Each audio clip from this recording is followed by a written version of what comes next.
Hi everyone, I am going to go over Lab 6, just a bit of an introduction, what I expect from this lab, what you're supposed to do. So this is going to be through Pivot yet again. I have it up on Canvas right now. So part 1, we are looking at glider explosions. And of course, when I say explosion, I mean that it's a collision that has one piece of an object or some individual object, and then after the collision or the explosion, it breaks up into multiple pieces. Okay, so I want to go over what is expected. So in this first clip here, I'm going to go ahead and press play. Okay, you notice that these two objects were together, okay, and then after this person cut this little ribbon here, they flew apart, right? They went to opposite sides, and that's because of this spring here, okay? So we want to analyze what is going on here, okay? So in our objective, we want to explore the collision here.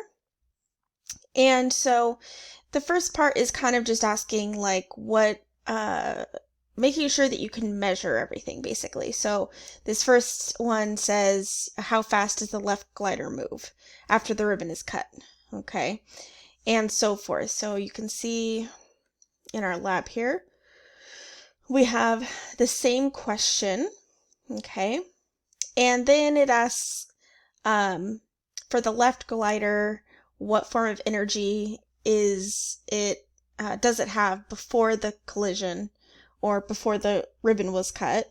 And then what form of energy does it have after the collision is cut? I'm sorry, the ribbon is cut. Okay, so it asks you a couple of questions, and then down here, it gives you some data table tips if you want to go through those. We've done these a few times, so hopefully you don't need to, but it's there if you need to. Okay, and then you're going to be collecting data. So our first little section wants you to record the final velocity of both gliders. Okay, and has it here as well. And you'll just upload this as a file since you'll be doing it here.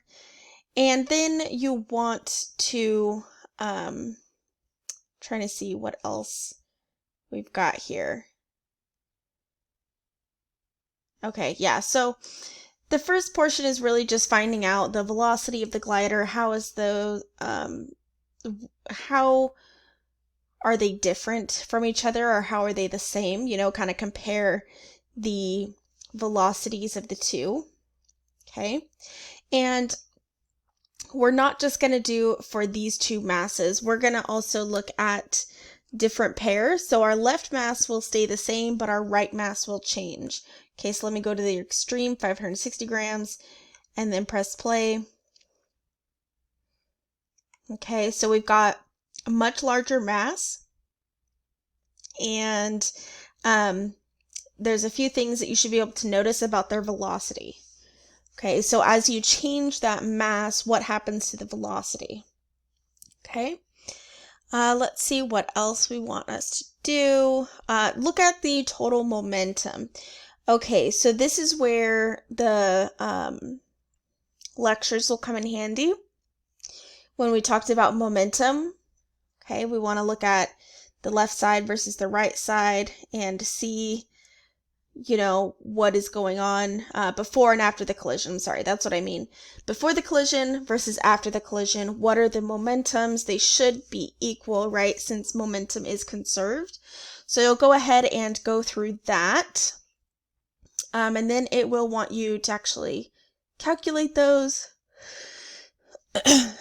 And then look at some advantages of using momentum instead of energy to describe the system. Okay. All right, so that is for the first part. It's kind of lengthy in here. All right, now we want to go to part 2, and that is in 2D collision. So let's go over there.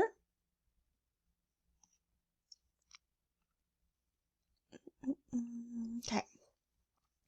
So in this case, we have two pucks.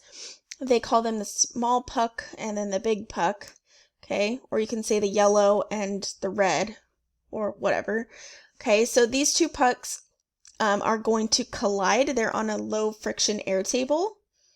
Okay, so think of like one of those table hockey tables. Okay, when we play those at like the arcades or whatever.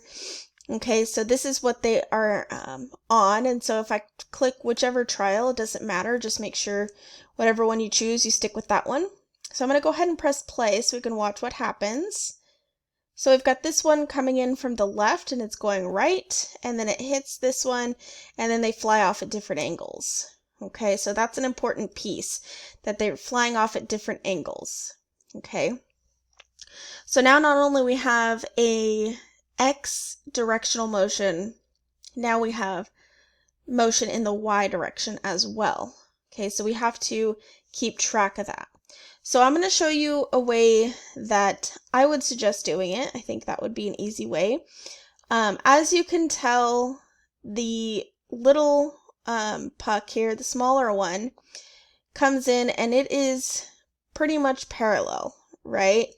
It's just going horizontally. So we can say that that's our X direction. Okay. The big puck is stationary until it gets hit. Okay. Now, when it gets hit, we want to know what direction these start to go in. Okay, so this is what I would do. I would click one of these guys and pull it right to the center here. If I can get it to the center. It doesn't have to be exact, but you know, as close as you can. And then one for the other guy as well. Okay. Then I'm going to press play for a little bit and then stop. Okay, now I want to measure the angle at which our pucks moved. So this went from this position to that position. Okay, so I would bring this guy up and place this in the center, if I can't get that. Okay, and then I can continue to press play until it crosses my angles here. So now what angle is this puck? And so that's how I would take my measurement there. Okay, and you could do the same thing for the bigger puck. So I could go boop right there and then watch until it crosses. You could kind of move it around and then estimate that angle. Okay, so that's how I would do that. You can also, remember, you can also measure your distances, and you can do this so that you can get the velocity, the magnitude of the velocity, but you'll still need to get the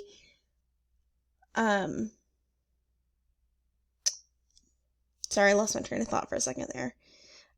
You'll still need to get the distance these things traveled. So you'll need the velocities, and you'll need that angle there of that motion. Okay. So then it asks for your horizontal momentum of the two puck system before the collision, and the vertical momentum before the collision, and so forth. Okay, so I can go back over here. Which trial did you choose? Horizontal, vertical, and then horizontal after the collision, vertical after the collision. And then it should ask you, is the momentum constant during the collision?